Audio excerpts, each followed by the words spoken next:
Good evening. Welcome on in to the overnight edition of From Day One, the Art Bell Midnight in the Desert edition.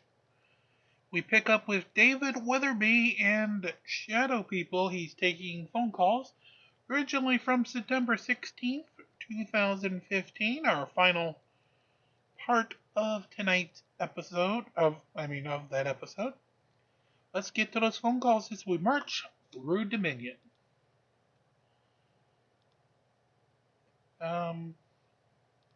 There it goes. All right. To Manitoba. Hello. Hi, Art.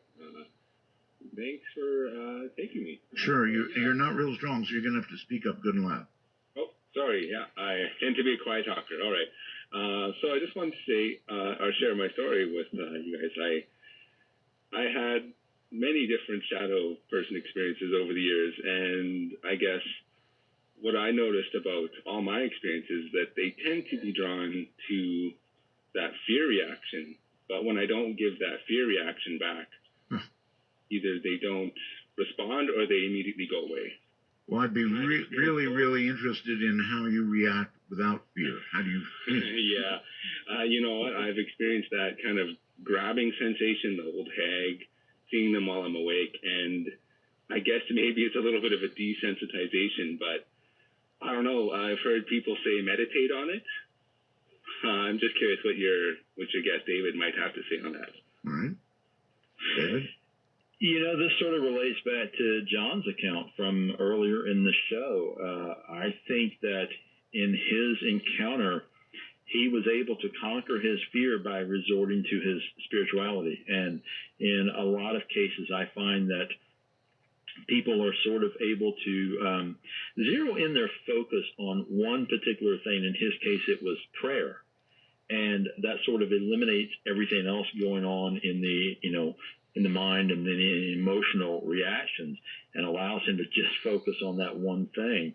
Obviously, it's motivated by the fear, but I think that ability to sort of center themselves in is a big component in what allows them to conquer these things or eliminate them from their presence. All right, look, David, here's something to consider.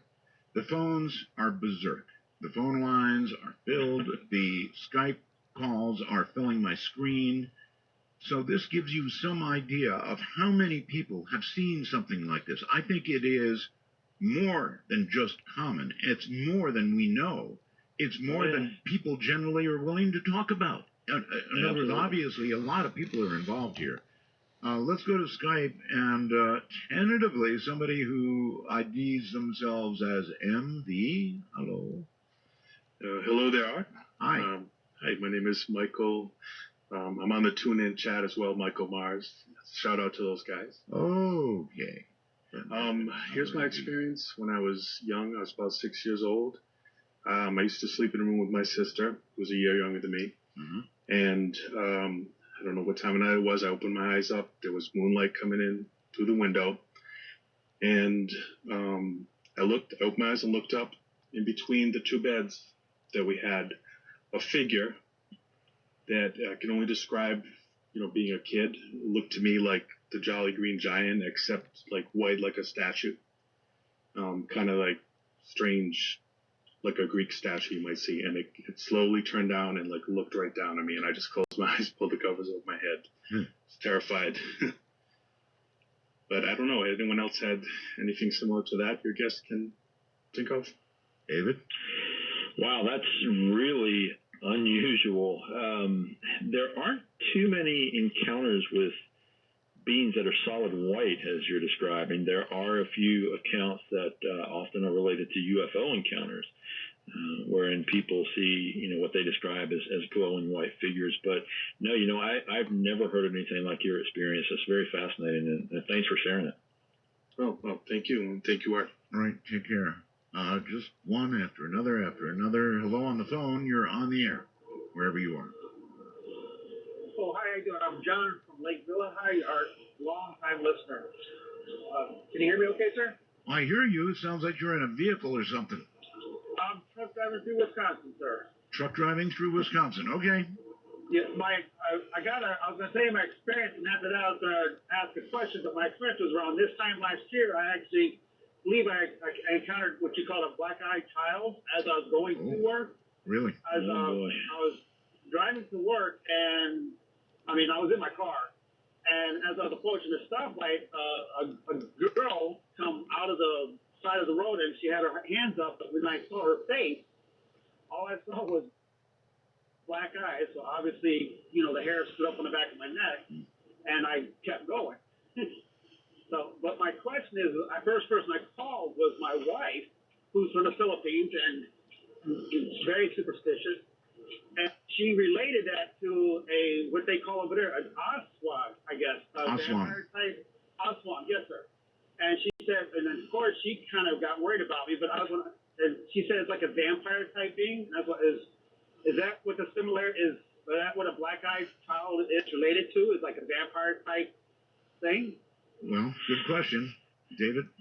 Well, there are similarities with the whole lore of vampires when we look at these black-eyed children. Of course, this idea that they have to be invited in, whether it's in your home or in your vehicle, and depending on the cultural viewpoint, people will identify these things that way. And, the similarities are not just there. There's also the pale skin and the fact that they seem to, some people say these things feel like predators.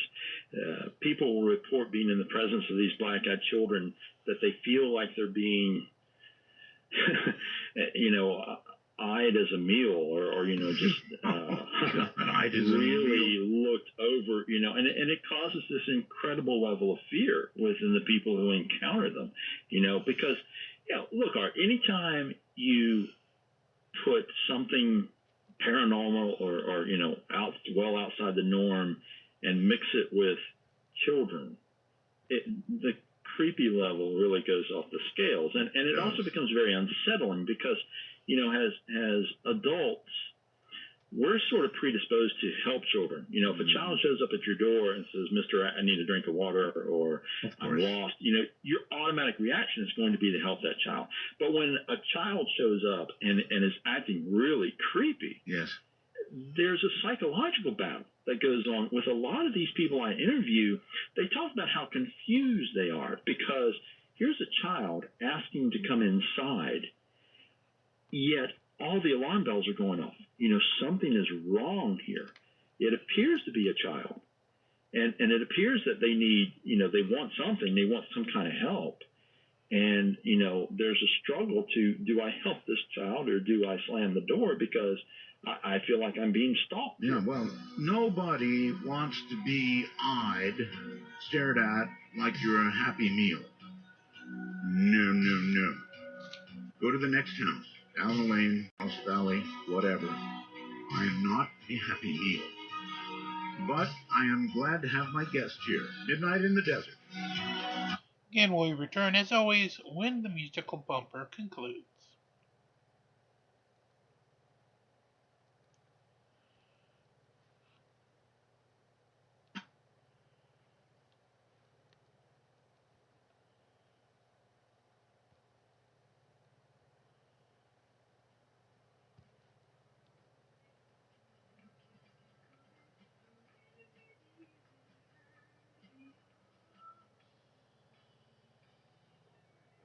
Art Matter Digital Network. This is Midnight in the Desert with your host, Art Bell. Now, here's Art. I agree. I'm getting a lot of wormhole messages here about the creepy factor in tonight's show. Yeah, it is. It's definitely creepy. And one thing on the list here that I don't want to let go is your reference to Slender Man. Now, I saw a Law and Order episode, David, about Slender Man, involving some teenage girls. And I don't know if that came from a true story. I believe it did. There was an incident, was there not, involving Slender Man and a crime? There was, Art, and let's say right up front before we get people really worked up, I'm sure we're both well aware Slender Man was created on the internet. However, weirdness of this, what has become a phenomena, is really creeping into contemporary society. And last year, there was an attempted murder. Two 12-year-old girls lured a classmate off into the woods and attempted to murder her by stabbing her some outrageous number of times. Fortunately, this little girl survived the brutal attack.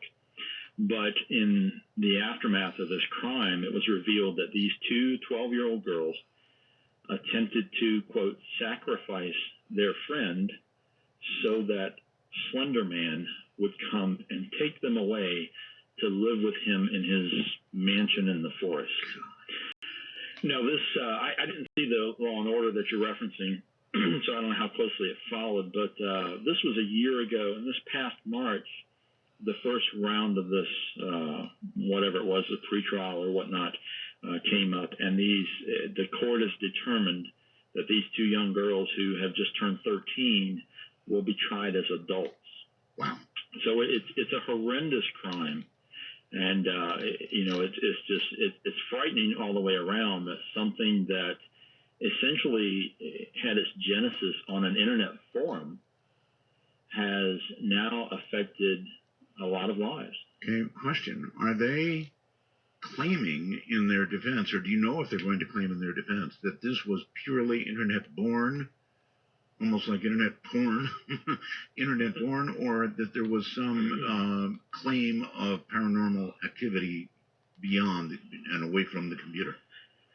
You know, I've been trying to follow this very closely, Art, and of course, as you would expect, given their age, there's been very little information from the case, even at this point, a year and a half later. So we really don't know what's going to happen when it goes to trial. There just hasn't been much mention. But the story was repeated numerous times that these two little girls believed in the existence of this Slender Man. And, tragically enough, the people who created this during the contest, that was the whole goal. They wanted to create something. They wanted to fabricate a paranormal-themed something, entity, cryptid, whatever, and make it go viral on the internet and make people believe in its existence. So, you can go back. This forum, as far as I know, it still exists. It's called Something Awful.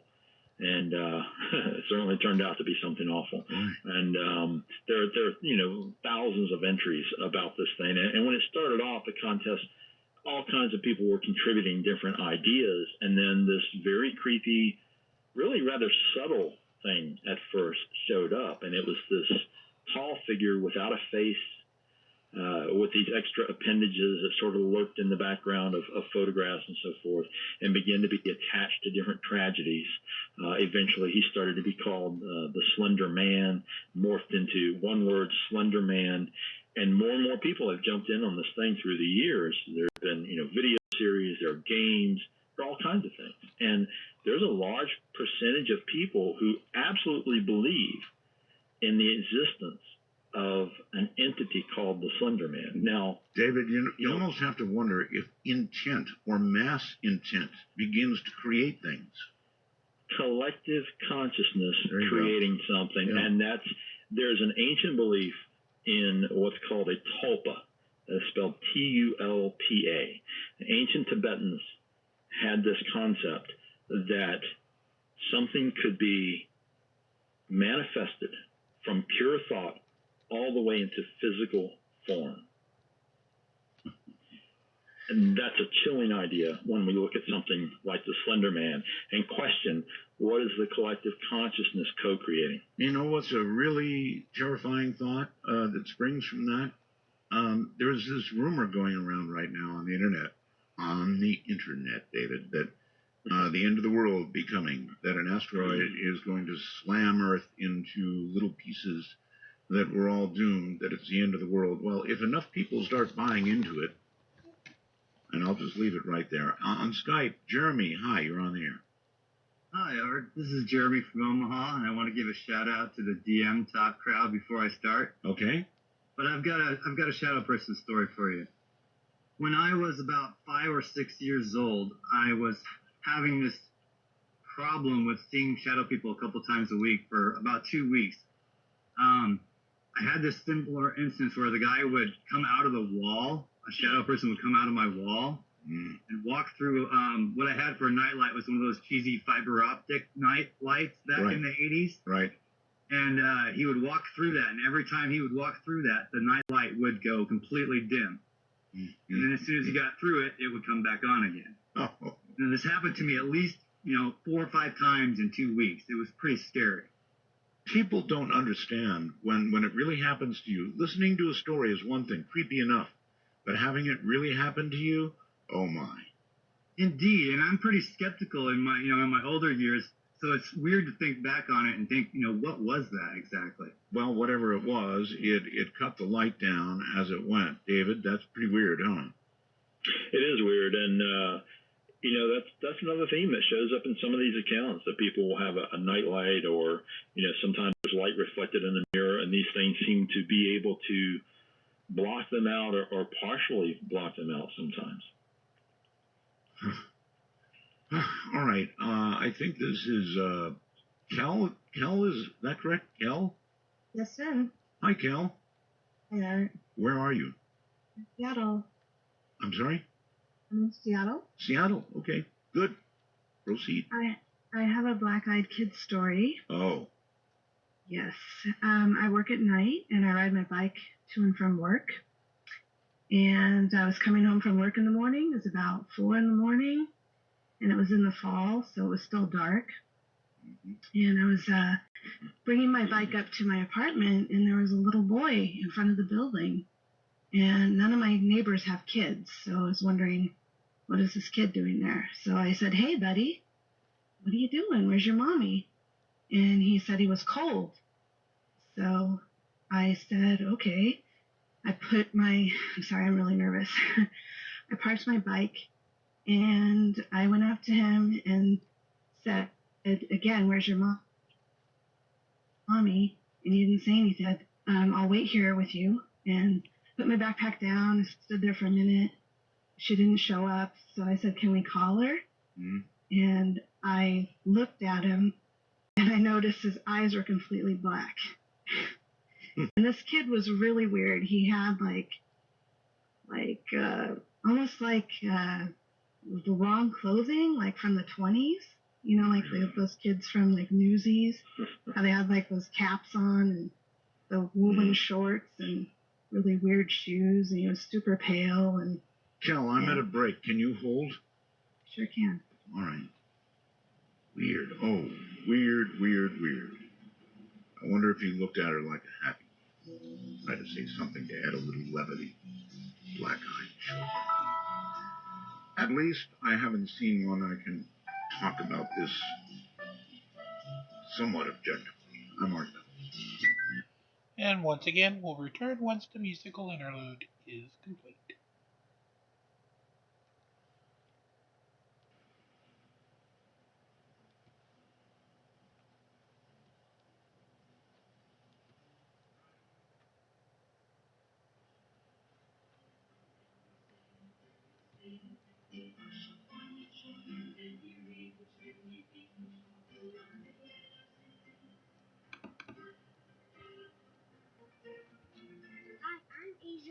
And it's very late, so I'm sleeping now. But you're awake, so call my daddy because he's awake too. The number is 1-952-225-5278. That's 1952. Call I. That little girl never looks at me like a happy meal. Hi, everybody. Couple of things. My guest, of course, is David Weatherly, and we have been talking of some pretty strange things, to be sure, and we'll continue that. I've still got Kel on the line, and we'll go back to it in a moment. I just want to say that the story I began to tell you of Stephen Paintner earlier and the shadow person attack, I didn't tell you all of it. It's too long, but come Friday, I'll read the whole thing to you. It is indeed creepy. All right, once again, let's go to Kel. You're back on the air, Kel. Thanks, Art. Sure. So, anyway, this little boy, he was pretty adamant. He said he wanted to come inside. And I told him I didn't have a landline, I had a cell phone. And once I saw his eyes, as much as I felt compassion for this little boy, there was no way I was letting this kid in my house. And I knelt down to get into my backpack to get my cell phone to call, even though I was completely freaked out of my mind. I looked up to ask him for his mommy's number, and he was gone, completely vanished. Wow. And so I was like, oh, that's it, I'm done. I bolted into my house and locked all the doors and windows, and that was it for me. Sounds pretty typical, David. It does indeed, and I really appreciate you sharing that with us, Cal. One of the themes you mentioned in that encounter, Art, or these unusual clothing, and that's something that we find in a lot of these encounters with black-eyed children. People will say that the kids are wearing old-fashioned clothing or clothing that seems ill-fitting. It's just there's something not quite right about it. Some people think that the clothing is handmade. I've heard more than once people say, oh, they look like Amish kids, like they had handmade their clothing, but it didn't quite fit right. So it's just another bizarre component of these very disturbing encounters. Yeah, disturbing, all right. All right, let's go to outside the country somewhere to Mario. Hi, Mario. Oh, hi, Art. How you going? I'm doing okay. Get good and close to your mic. And Is that better? It is. Where are you? Yeah, I'm calling all the way from Australia, actually, in Melbourne. Melbourne, Australia. Okay. Yeah. I thought I'd share with you guys my story. It occurred when I was a kid, and to give you a bit of pre-story, before I went to sleep, I actually had some newspapers at the end of my bed on the floor, just looking through them and whatnot. And anyway, went to bed and woke up quite late in the night, and I heard some rustling, and I couldn't think of what it was. And then I sort of started thinking about it, and it's like, sounds like paper. And I look to where the sound was, which was just at the end of my bed, and I see this hooded figure. And it kind of looked like Darth Maul, that guy from Star Wars, just all black and clearly stood out from everything else in the room. And I just froze, like literally, like as if someone dumped you in a bath that's just full of ice, and you got like lemons in your mouth. Just literally froze. Right. And I just watched it, and it just slowly started walking towards the door and faded into nothing. Just absolutely nothing. And I didn't know what to do. I was just literally just didn't have a clue. But anyway, it slowly caught my breath and ended up going back to sleep. But the interesting part is, in the morning, I had a look. People always say that. They always say I went back to sleep, and I don't get that. I didn't sleep at all. I don't know how you could. Yeah, but I can understand that. But I kind of didn't know what else to do. Didn't feel like waking up mum and dad, and I'm like, well, I'm just going to go back to sleep. There's not really much option. But by then it was a bit more morning as well. I swear I was up for at least an hour or so. Well, there is an option. It's called huddling in a corner with a weapon.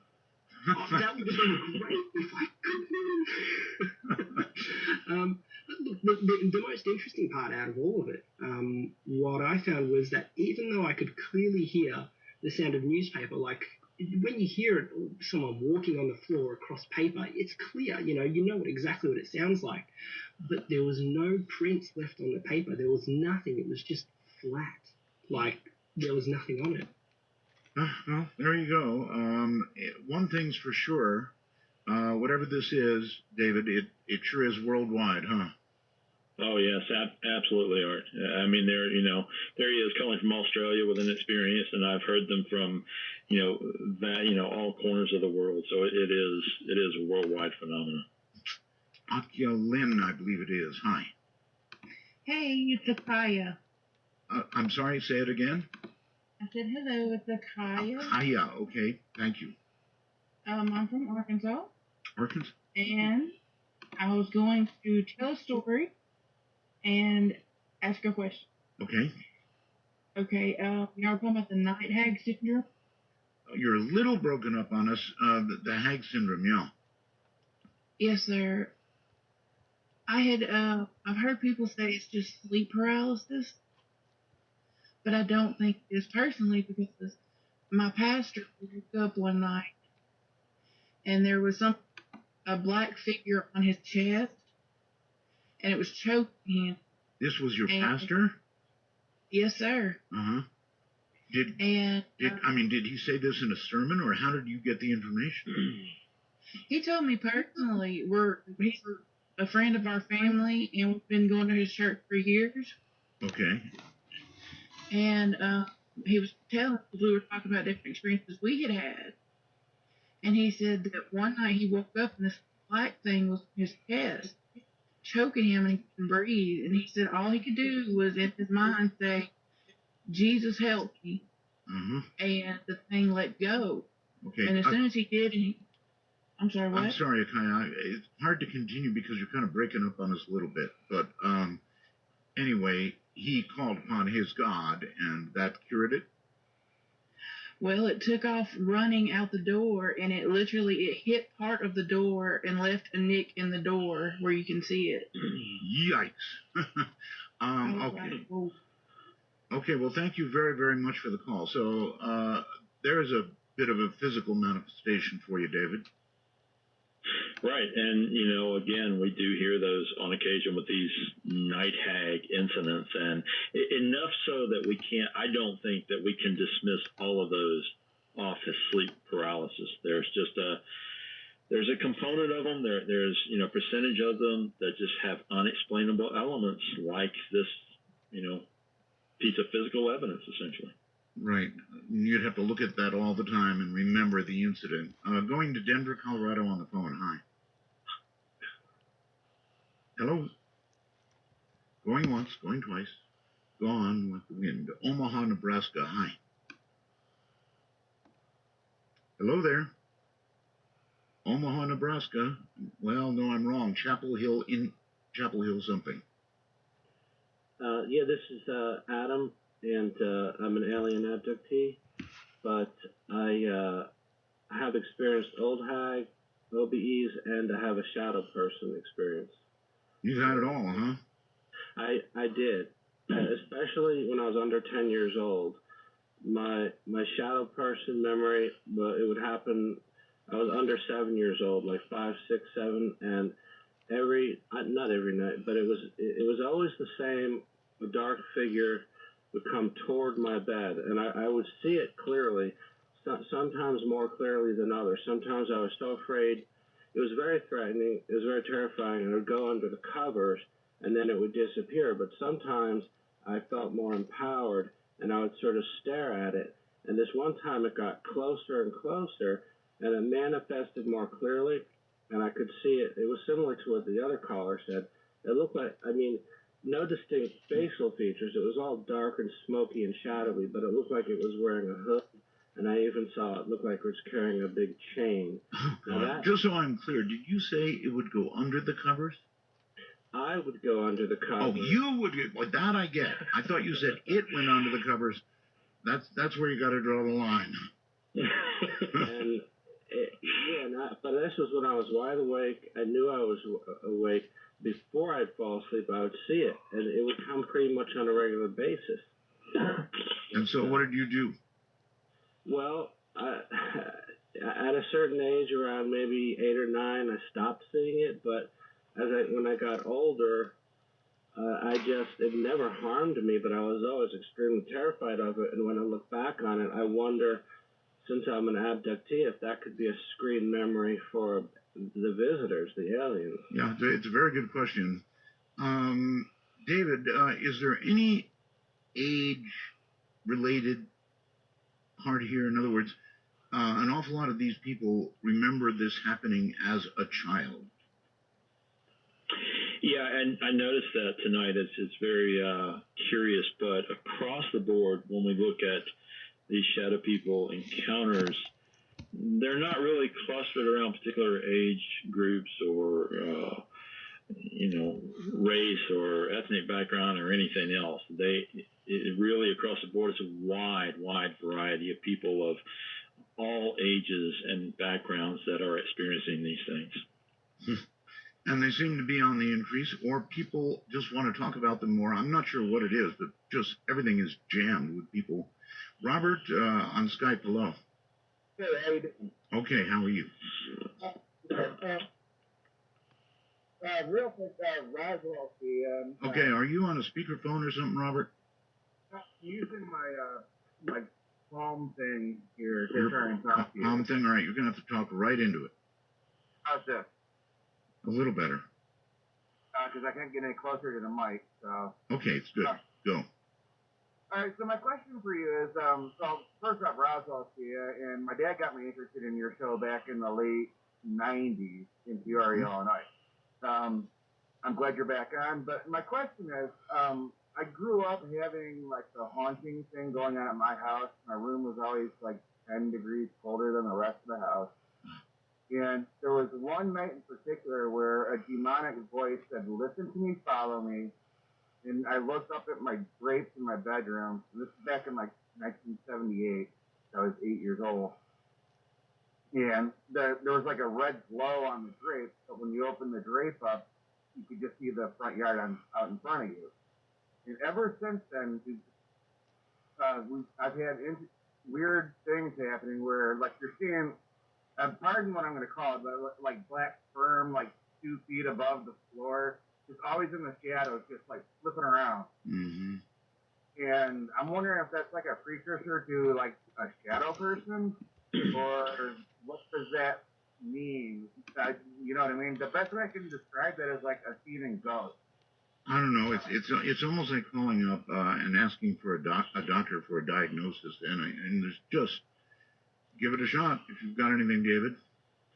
Yeah, like you're saying, Art, there are just so many factors to these individual experiences. It's really tough to say much about that one. I mean, he's seen this red glow, which people have reported seeing these things, having glowing red eyes, and sometimes, standing behind the curtains or something, and then they, the eyes are visible through the curtains, and then they manifest out from behind that. That's about the only thing I can say about it. It sounds like he's having elements of these shadow people, certainly in those situations. He mentioned temperature, and many times associated with some sort of, I don't know, apparition or whatever it is, the temperature seems to drop sharply. Any idea what causes that? Why the temperature changes? Well, again, something that there's a lot of theories about, but, it's almost the reverse of, if you think about a small room and you put a lot of people in that room, the temperature is going to go up. So if we sort of reverse that and think about whatever these things are, yes, they seem to have the opposite effect. When they come in a room, they make the temperature go down. So I don't have an explanation for it. I think it's important data. It's one of the questions I always ask people, actually, when they have these shadow people encounters, if they noticed any shift in the temperature or any signs, with their own bodies, the hair standing up or feeling a chill and things like that. And very, very often that is the case, that they feel things like that happen. In my case, I was so damn scared, I'm being honest here, that I don't think I would have noticed the 10-degree temperature drop at all. Right. All right. Next, whoever that would be, it looks like Omaha, Nebraska. Yes, Art. Hi, David. Can you hear me? Good evening. Can you hear me okay? Yes, I can. I had an experience in 2010 with a very large female black figure in my room over my bed. And she was holding a black cube. And I thought about the sleep paralysis factor with this. She was blowing on the cube, smiling, like she was very jovial, very happy. She was blowing on this cube, and it was dissolving in the air, and it was going into my nostrils. I could not breathe. I was basically inhaling through the whole experience. The reason I called was a couple of things that you had brought up. The thing that snapped me out of it was a lightning strike in the back of my yard. and then I could inhale, and she was gone. Wow. I read your bio that you had a shamanic background, and I actually contacted a shaman in Omaha and brought this up. His first question was, did it have red eyes? And I couldn't say yes because she did not. But through that experience, this is so personal. I had a family member that had OD'd that night. Oh my. And committed suicide. So that relates to kind of what you were saying too with death. Through the experience by going to the practitioner, I actually witnessed this person crossing over. I can't really say that. Listen, caller, we're running out of time. The show is ending. Of course, I understand, Art. Thanks for having me on. You're very welcome. Love to get you back. Thank you. Yeah, I can't control the time. I'm sorry. So, David, the show is ending. Too soon. Just everything is jammed. Thank you so much for being here and scaring the hell out of me. All right, thanks so much for having me on. I really enjoyed it. Right, take care, and we'll do it again, I'm sure. As I mentioned to you, Friday I'll bring up read you the whole story of this attack. I wonder, there's so many calls, so many people trying to get through on this subject that it makes me wonder if it's not suddenly, let me repeat that, suddenly becoming much more common. Attacks of varying sorts by whatever these things are, I don't know, but seems to be happening more and more and more. For tonight, sleep well. Good night. Thank you, Art Bell, for that interview with David Wetterly. Again, that was originally in September 16th, 2015. What we're going to do is I'm going to actually continue the old docs here as we grind that item. But I'm going to look at my tapes here real quick. See if I can find the particular tape that would have been that Friday's episode.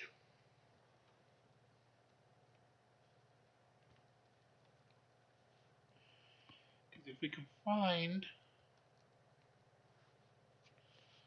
that particular episode, I'd be actually quite interested to hear the full story. I think you guys would too.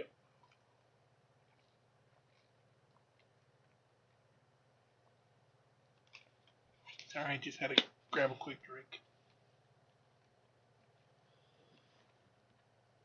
Okay. So, in 2015, September, the 16th was a Wednesday. So the Friday would have been the September 18th episode of the particular. So I'm just going to find whichever episode was the September 18th, Midnight in the Desert. So let's see if I can find that episode.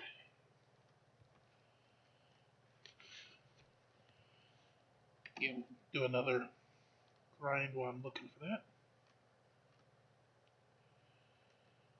Alrighty. Go through. If you hear some clunking, that's of course me just going through the actual physical tapes that I have a lot of this on.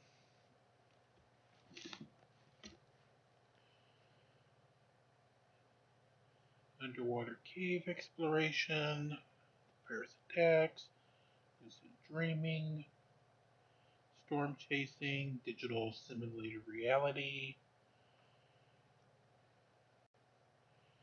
megastructures, the Amityville horror, 30 years Future Prediction Hour, Nanotechnology, hybrids, reality shifting, disclosure, parapsychology, NDEs, OBEs, exorcisms, unsolved mysteries. Problem is, I have them named by the topic of the episodes. Anything goes, and I'm losing my mind. The atheist debate. Climate change, time travel.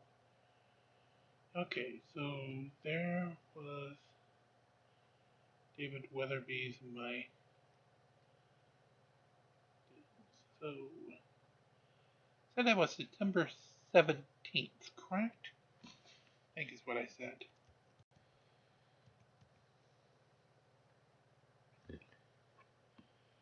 Alright, let's go here.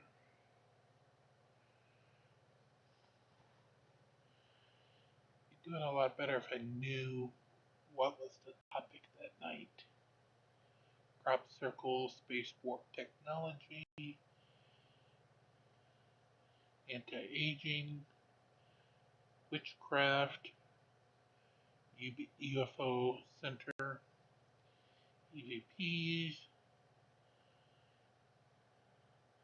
the Area 51 plane, global consciousness, artificial intelligence, truth or trash night. That might be an interesting one to do sometime soon. That could probably be quite interesting. Truth or trash. But that's not what we're looking for at the moment. We're trying to look for what we have here. Okay.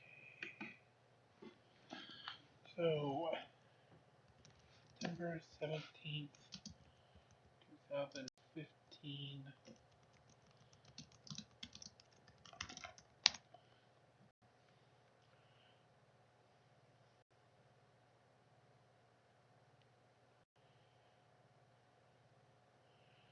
I started to catalog a little bit of this.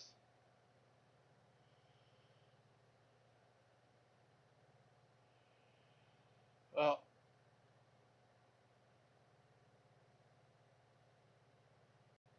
there was a test show on the 19th. That was Sunday. Huh.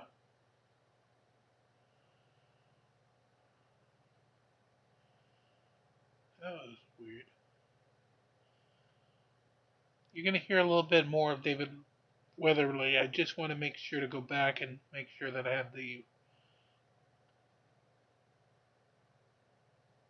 particular 16th. So maybe, is it 18th? Might be the 18th. What we're looking for. If I remember right, September 16th was a Wednesday. So let me search for September 18th.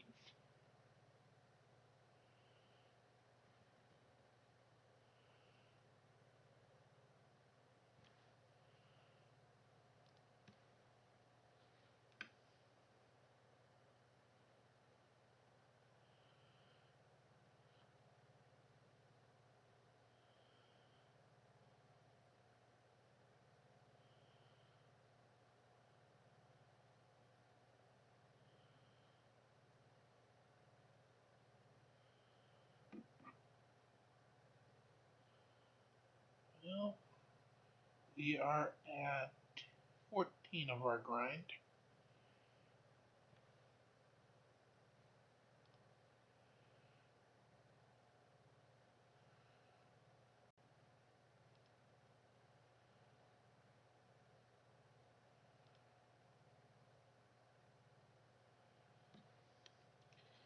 One day I should just go and write all the particular dates on these spines to make it easier for me to go through these tapes.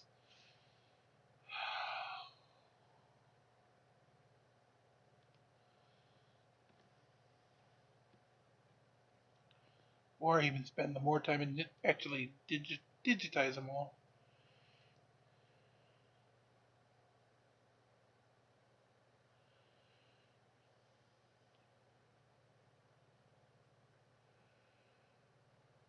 Okay.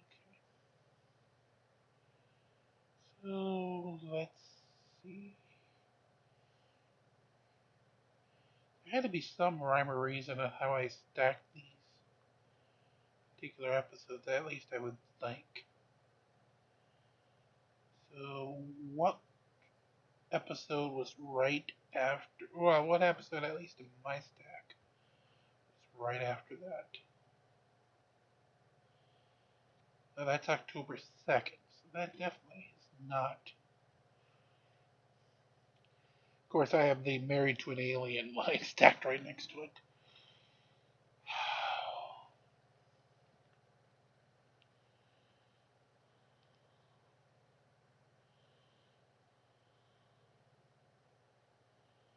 Well, that's August.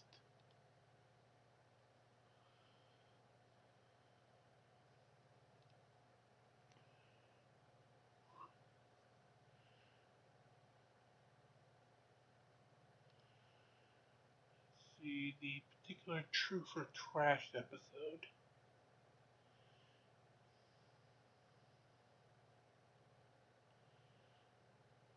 That was August 28th.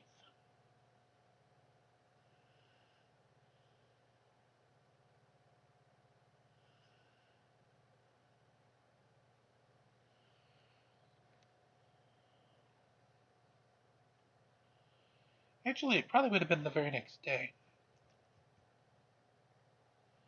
You would think, right?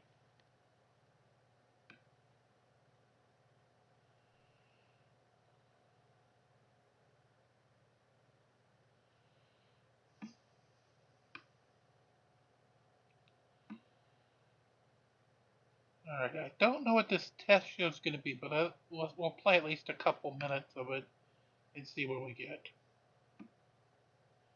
Pleasure to be back with you all. I have so much that I've got to say, and that I'm about to say, which will help you get into the show. The first great rule that this show has is no bad language. No bad language. We don't need it. We have listeners of all ages, 8 to 80. And, of course, if a bad word comes sailing through, Mom and Dad get upset and they shut it off right away. I certainly would. Now, I'm going to move through a few things that I want you to know about very much. Number one, I have these people to thank. And then we'll go into the how to get into the show part. Tonight is an amazing night, and you wouldn't believe how much had to happen for all of this to be happening right now. This is, again, just a test. But to make this happen, so many people have helped, and I'll start with Telos. It's an amazing story. The gear, the gear that gets the show from here to there, the gear that creates telephone lines from internet for me, and that hopefully makes it sound good, and I hope it does sound good, are provided by a company called Telos. And one day I called Telos, inquiring to spend a lot of money. And the gal at Telos said, the fellow, the chief engineer, the big guy for Telos, lives in Pahrump, Nevada. And I went, no. Turns out his fellow named Joe Talbot, and he fixed me up big time, more than just me. So this new equipment that sends out what's called a 48 kilobit AAC signal. We've got both AAC and MP3, but here's the cool thing about AAC. It actually sounds as good, the 48 AAC, as 120, 128, like that. So thank you, Telos. Thank you, Joe Talbot. Keith Rowland, my webmaster, my buddy of, I don't even know how long it is now, probably 25, 30 years, something like that. My webmaster, he'll be the guy running the breaks, doing stuff like that. Dr. J, my new producer. Paul is no longer my producer. He has he's worked his way up in the world, and I won't say what he's doing, but he's well. And my good friend Paul, as a matter of fact, I should add, very many years also. Dr. J, the producer, all of you out there could not have been done without all of you. Now, this is a free program. This program goes out, to everybody. And you don't have to pay for it. But if you want to become what we call a time traveler, then you can pony up $5 a month. And for that, boy, you get all kinds of cool stuff. You get to download the show anytime you want. And that includes old shows, not the one we just did, but old shows. Presumably we get them.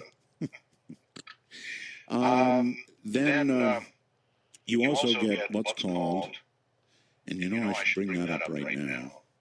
It's called the wormhole. And so when you send a question to the wormhole on my website, that question is then piped directly to me.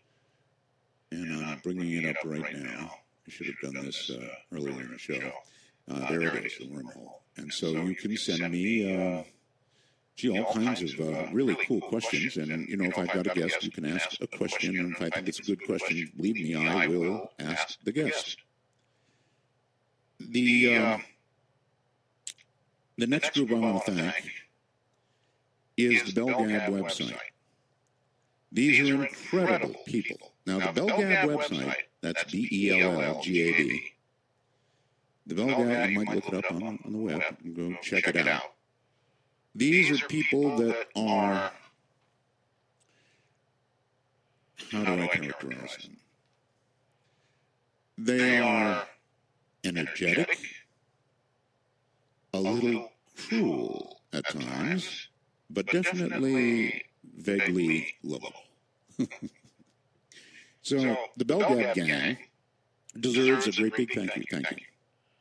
They did a lot of promotion for the show, way more than they should have done, and thank you.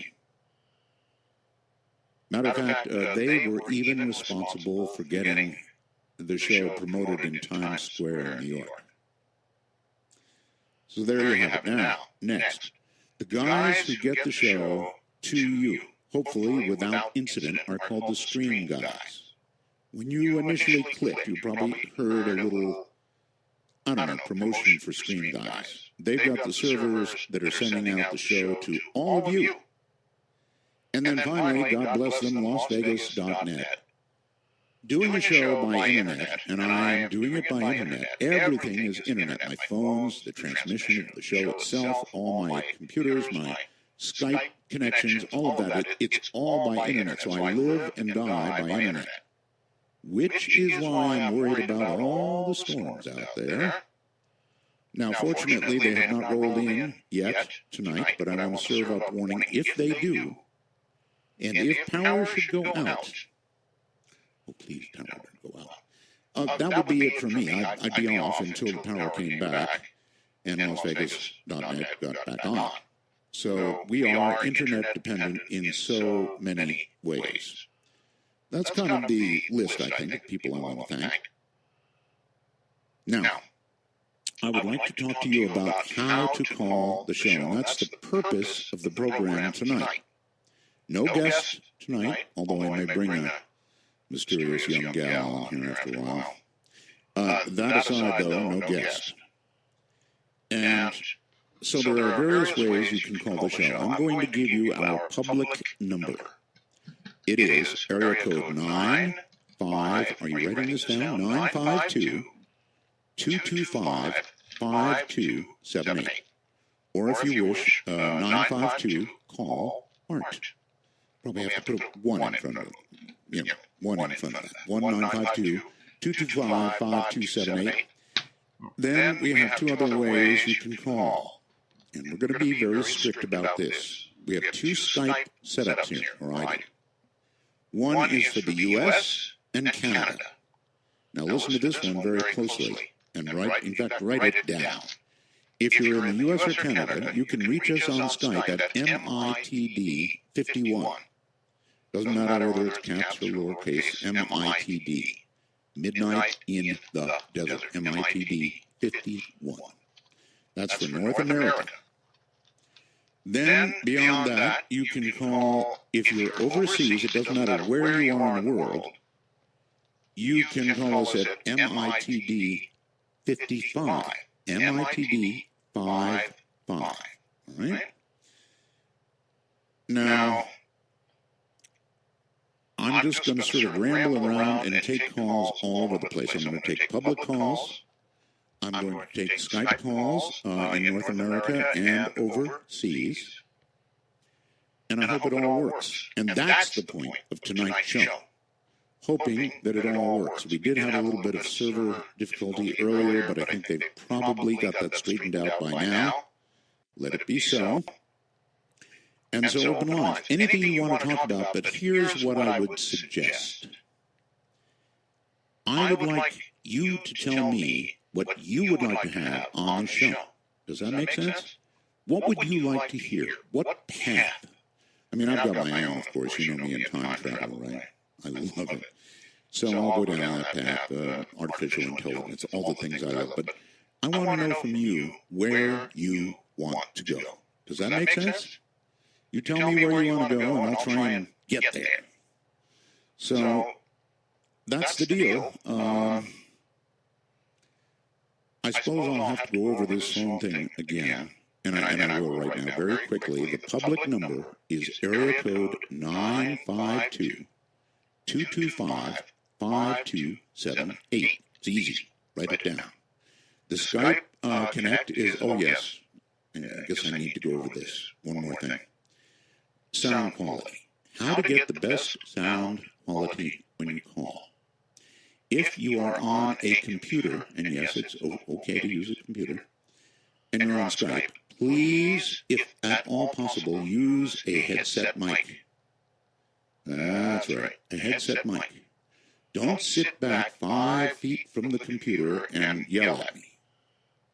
It always sounds like, well, like you're in a dungeon. So get a headset mic if you're going to use a computer, but there's a really cool trick. If you've got a smartphone, now, of course, I refer to an Apple product, one of the iPhone series, which, that's my personal preference. We can have a night when we argue about Android and Apple, or an Android, one of the lesser Android products, in my opinion. You can load Skype onto your phone. And once you've loaded Skype on your phone, it's a piece of cake. You don't have to be paid on Skype or anything like that. Just have Skype on your phone, folks. And it's just that simple. You attempt to make a call to me. We don't have to connect and be buddies. We don't have to have connections. You can just call. Once you have put in, if you're in North America, MITD 51, you can then go back to your list and you'll see it in there, MITD 51, and you can call me. Same deal with everybody overseas. If you're overseas, MITD 55. Just put it in as though you're calling for a new contact, and even though I don't necessarily confirm you as a new contact, it won't matter. You can call me anytime you desire, and you will sound good, really good. All right, I'm going to leave you there, Art. Looks like we actually stumbled upon something that I didn't know existed. The test show to kick off Midnight in the Desert. So we may have to revisit that at some time in the future. That actually sounds extremely interesting. Let's make one last check just to see if anybody responded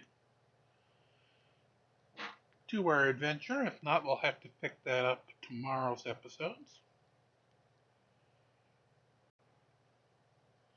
And nobody did, so we will pick that up on tomorrow, day 91.